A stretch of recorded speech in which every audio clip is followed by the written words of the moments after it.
Hello, welcome to Michelle's Sews again. I'm Michelle. Today I'm going to share with you my plans, ideas for participating in the Gift to November challenge that's being run by Adam from Adam Sews and Allison from Sew Like Dottie. If you are interested in what I might be making, then please stay tuned. Okay, so the first thing I have already made and given my gift. I am going to make a second one though, because I got enough material that's a possibility. So the first thing that I want to share with you is a pattern that I bought on Etsy a couple of years ago, and when I first started sewing. And I will tell you that if I had seen this pattern today, after I've been sewing for a while, I probably wouldn't have bought the pattern. Because it's super simple. However, it's not that expensive. So if you want the guidelines, then go ahead and buy the pattern. It's $5.44. It's from Heidi and Finn, and it is a triangle scarf. And it is so cute. I'm gonna pop a picture up here. It comes in multiple sizes, so you can get all the way from a small child to a teen, to an adult. I wanna say there's like 4, maybe 5 sizes. And it's super cozy. So I made one, and of course I forgot to take a picture before I gave it away, but I'm gonna show you the picture of the person wearing it when I'm done talking about it. So it's a triangle scarf, and basically you just take 2 pieces of any type of knit fabric. I personally think you could make this in a woven, but it does call for knit fabric. And it's just 2 huge triangles sewn right sides together, leave a gap to turn it inside out, and then you decide what kind of closure you want. So on this first one, I put a buttonhole and a button. I will tell you that depending on the fabric that you use, I don't recommend that. So, because the fabric that I used was super, not only bulky, but it didn't slide through my machine very well. It might have been okay if I used a walking foot, but I didn't do that. So I did do a buttonhole and a button, and I used a button that I had made last year with my UV resin. And I think the button came out cute. It's kind of like an iridescent multi-chrome kind of a look. It's mostly purplish, but it's got blues, hints of blue and green in it. And I think that really set off the neutral tones in the faux fur, and sweater knit that I used for the project. Hold on, I have some more pieces of that fabric. I'll show you what that looks like. I've already got my second one cut out and pinned together and ready to go. So for one side of the scarf, I used this really beautiful faux fur. It's mostly a cream color with just hints of brown scattered through it. And then I also used this beautiful cream colored sweater knit that's got like a cable stitch on it. And the 2 of those look so gorgeous together. So you can, like I said, you can make this cozy. You can do it with just 2 like basic knits if you don't want something too heavy. Oh my goodness. So yeah, that one is really easy. If I were to make this today, I would just draw my own pattern out, knowing how easy it is. And you can make it whatever size you want. So that is gift number 1. And here's a picture of the recipient wearing it. I'll share more in my next Friday Sews, but I got to meet Andra from Andra Makes, and I made this beautiful triangle scarf for her. And it gets very cold where she lives, and so I hope that she's able to get some wear out of it. And yeah, and I'm gonna make another one in the same fabrics for a good friend of mine that I actually work with in my new job. We worked together for many, many years at my old job. So I think she's gonna love it as well. And she lives up in Philly, so it'll come in handy where she is as well. Gift number 2 is a tri-fold toiletry bag. I have been talking about making one of these for my husband for over a year now. I really think that I'm gonna make it this time.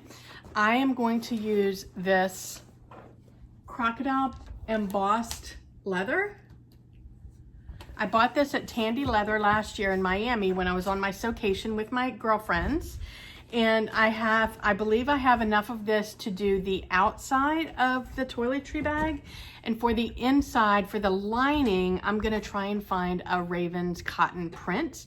And then I'll use the mesh and the clear plastic as well. But I think that's gonna be, I hope it'll be pretty easy.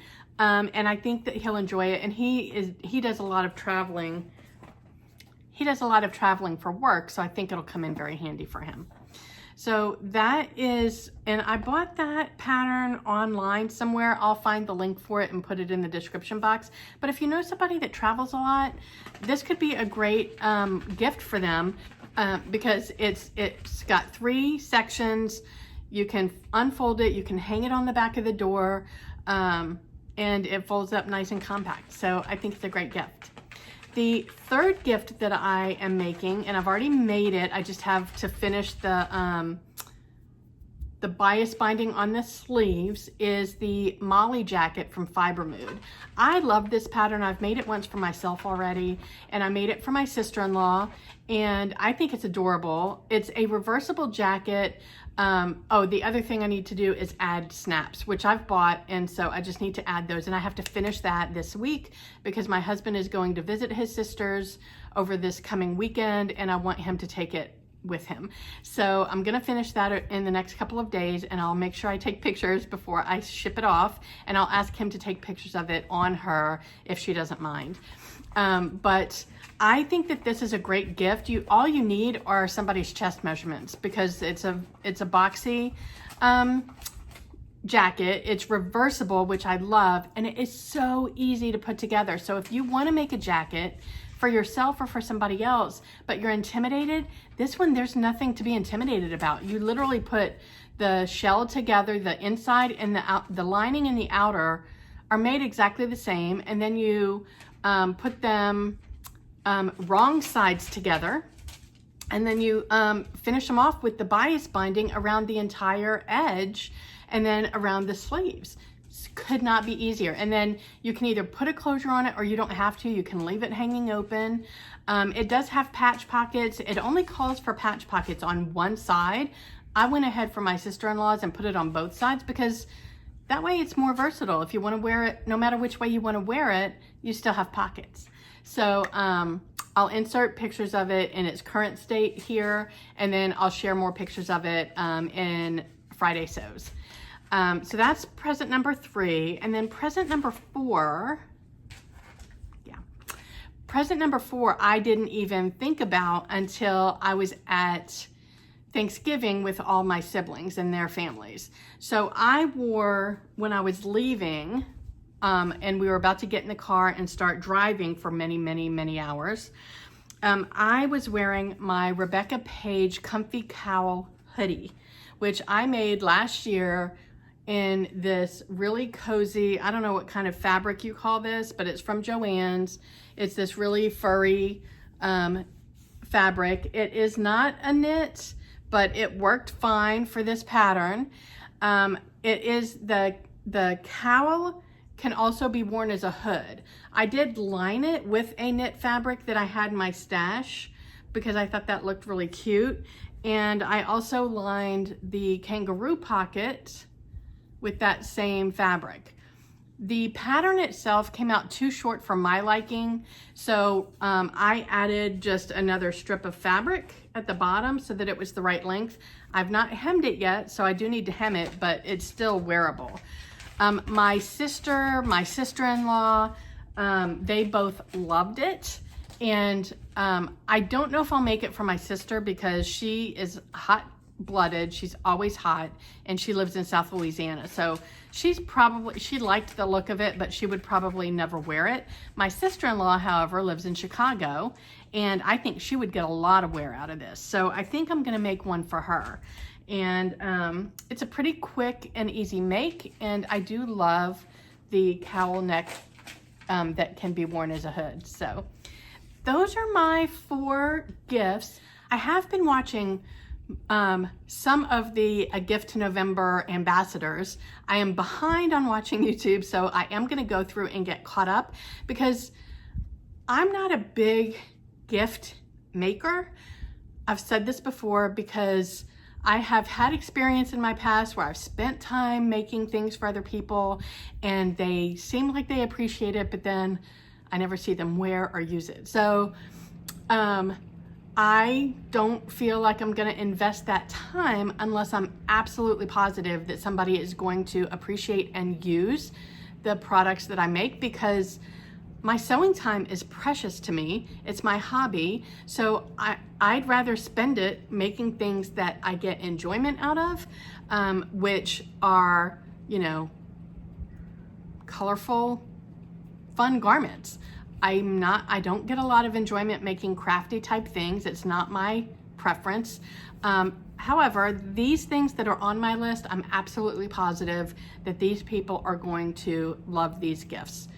However, with that said, some of the Gift to November videos that I have seen have had a couple of crafty type items in them that I do think I could make for a couple of people that I believe would be welcomed. So I encourage you to go and look at all of the Gift to November videos.